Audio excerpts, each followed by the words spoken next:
கிளம்புறதுக்கு முன்னாடி நான் உன்கிட்ட எல்லாத்தையும் சொல்லணும்னு ஆசைப்படுறேன்.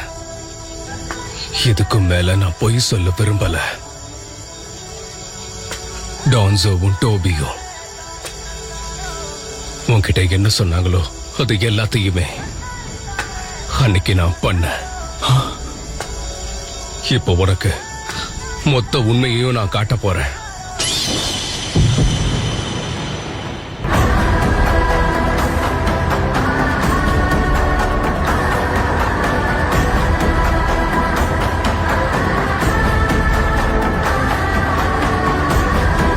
இட்டாச்சி, எனக்கு ஒரு வாக்கு கொடு.